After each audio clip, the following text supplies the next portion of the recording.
Hello, this is allanruhl.com, and there's been a lot of talk today because, of course, Pope Francis came out with his apostolic exhortation, Querida Amazonia, which is the apostolic exhortation responding to the final document of the Amazon Synod that was held in October. Um, Now, of course, the problems in the Amazon are numerous. In South America, the Catholic Church is doing horrible. Not completely horrible. There are some good things, but there's no shortage of bad things either. You have the growth of evangelicalism, uh, which and people say that's very big, but a larger problem, which is even larger than evangelicalism, is the growth of secularism. Uh, and those two movements often go hand in hand. After they lose their Catholic faith, they'll try once more with these evangelicals. Then it's in the front door, out the back for them. So those two movements work hand in hand. Then you've also got the feminists, the LGBT, all of this nonsense. And then you have the church problems, the decrease in vocations, the poor catechesis, and modernist bishops. But there's actually some good bishops in the Amazon, believe it or not. Cardinal Ruben Salazar Gomez. I hope actually that he becomes the next pope. The only problem is he's fairly old. He's 77. He turned 77 in the fall, I believe. So anyway, a lot of problems in the Amazon. So the final document came out today. As I said, it's called Querida Amazonia. And it's, to all my fellow traditional Catholic surprise, it's not that bad. You can't really find anything wrong with it. From like in terms of the married priest, female deacons, there's a whole bunch of environmentalist nonsense in there, but like it's not. There's no female deacons. There's no ecological sins or married priests. In fact, Jay Dyer, who's this very anti-Catholic Eastern Orthodox personality on the internet, he has to comment on this, and he just said Pope Francis's Amazon Synod affirms paganism openly. It's like, really affirms it openly. Then he goes to quote something that has nothing to do with paganism, but that's Jay Dyer for you. So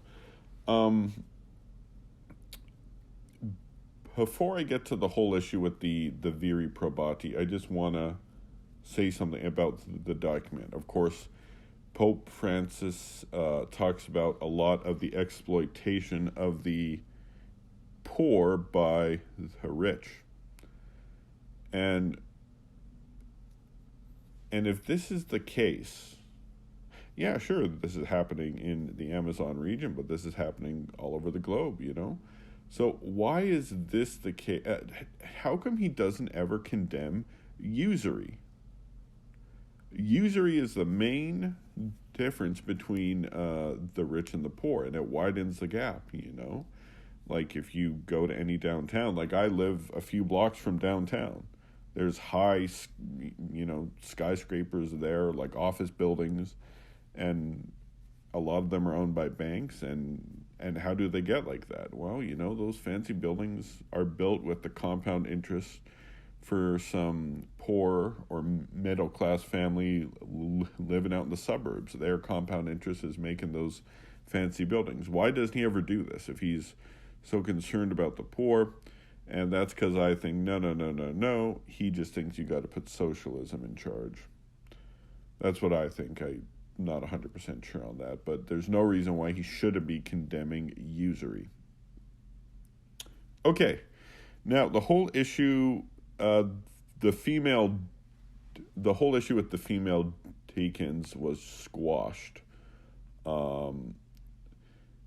Like, very clearly, he says they're not to be admitted to holy orders, which I was very pleased to hear. In fact, let me bring up the quote.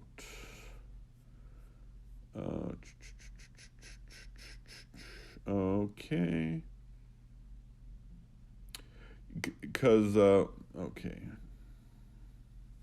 Okay, paragraph 103, it says, in a synodal church, those women who in fact have a central part to play in Amazonian communities should have access to positions, including ecclesial services, that do not entail holy orders, and that can better signify the role that is theirs.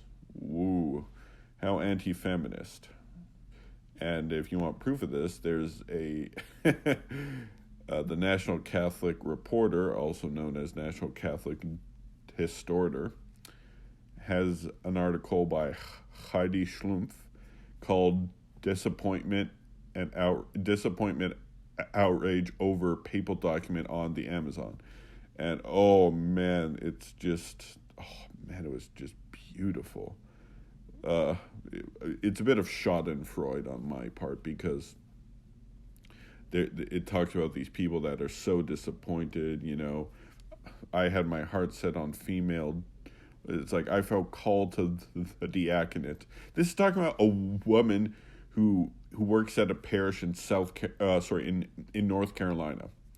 Why is this being talked about in North Carolina?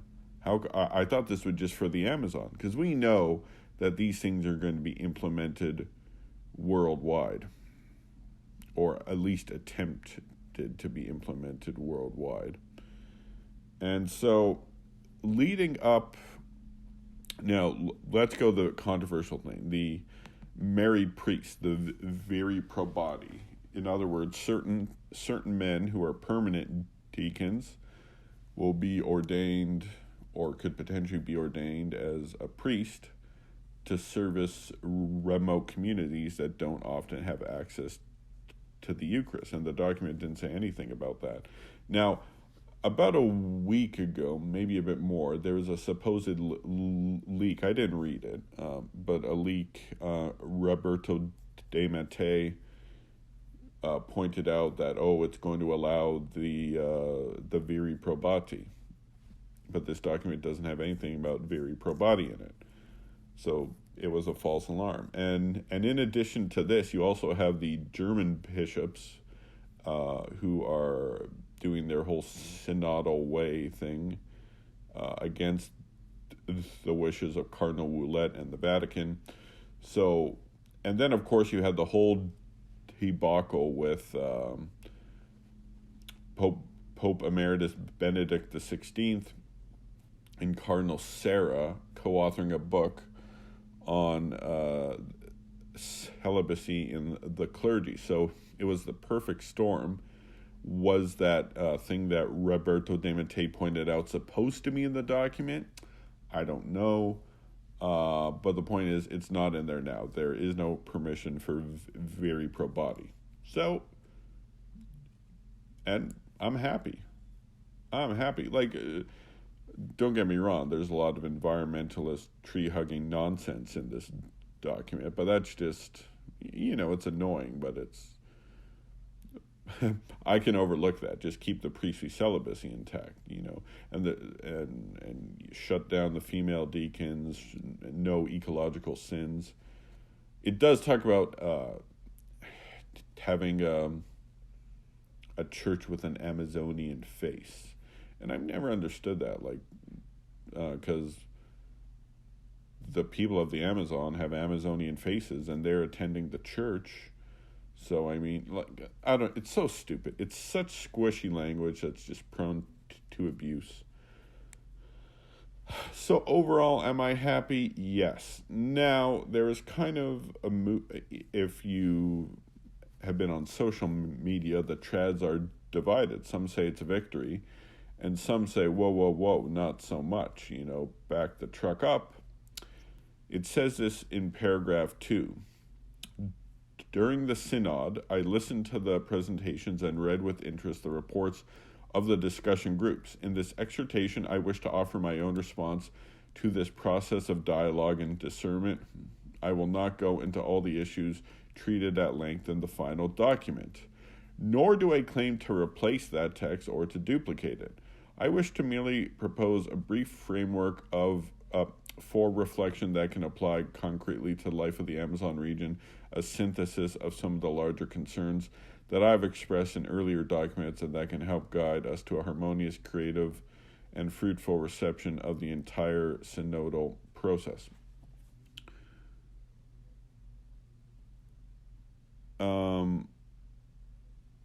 It says in the next paragraph 3, at the same time, I would like to officially present the final document which sets out the conclusions of the synod, which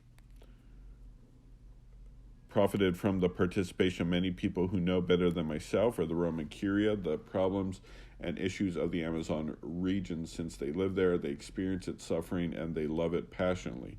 I have preferred not to cite the final document in this exhortation because it would encourage everyone to read it in full. And so what some trads are doing is they're like, oh, he, in his exhortation here, he acknowledges the final document of the synod, which has the scandalous recommendations. So, how much validity does it have? Cardinal Lorenzo Baldessari says it's not magisterial, but then you have other statements. I don't know. And I think, I could be wrong. I'm willing to admit if I'm wrong, but I think there's a bit too much paranoia. The thing is, nothing good can come from Francis. And he has done a lot of bad. I won't deny that for a second. But, I don't think, to be honest, here's my personal assessment of Pope Francis. He doesn't care about married clergy. He knows there are people in the church that want it. He doesn't care about it. He doesn't care about female deacons either. He doesn't care about the LGBTQ community. What Francis cares about is environmentalism and migrants. That's what he cares about.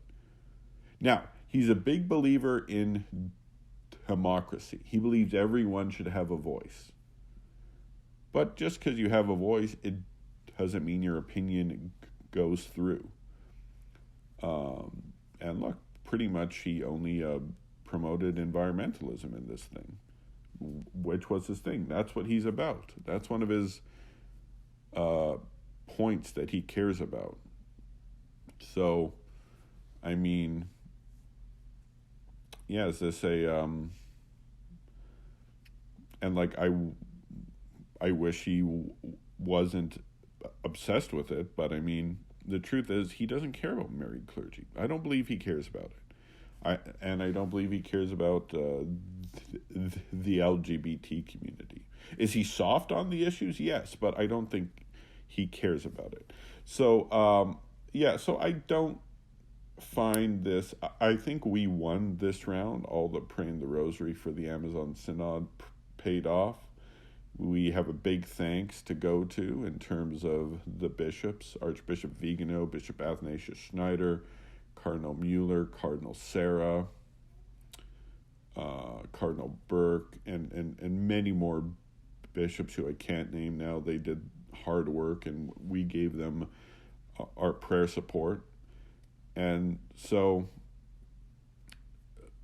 again, the big question is, it links the final document, and therefore so maybe it could be opened up later. I don't know. But two things. One, I believe it's a victory. But two, that doesn't mean we have to stop fighting the good fight. Because the people who want the female deacons, the people who want the married priest, they've had a setback. But the hardcore ones are going to keep fighting. Whereas we need to keep fighting. Now, it's getting to the point where it's hard to do anything. This was their chance. But still, they're going to keep fighting. And because of the perfect storm there with the leak, and the German bishops and all these things going on, the Pope couldn't do that right now. There's people saying he didn't have the political capital, and that's an interesting theory. The truth is, I don't know. but if I had to guess, I would say he doesn't care about this issue. The whole reason for this, in my opinion, if I had to take a guess, was to be democratic and to promote environmentalism. Think how much money this synod costs. This is a 3-week-long synod with people flown in from across the ocean, and of course it's you have to pay for hotels, you have to serve them food, and you like so many things. Pay for security, like just the costs are ridiculous, and all to do this tree hugging document. I think it's because Francis believes big in democracy, but at the end of the day, despite everyone's voice being heard, he's going to do his own thing, and his own thing is environmentalism and also migrants, which was not talked about here, but it's a thing he always talks about. So, yeah, so that's my take on the whole Querida Amazonia.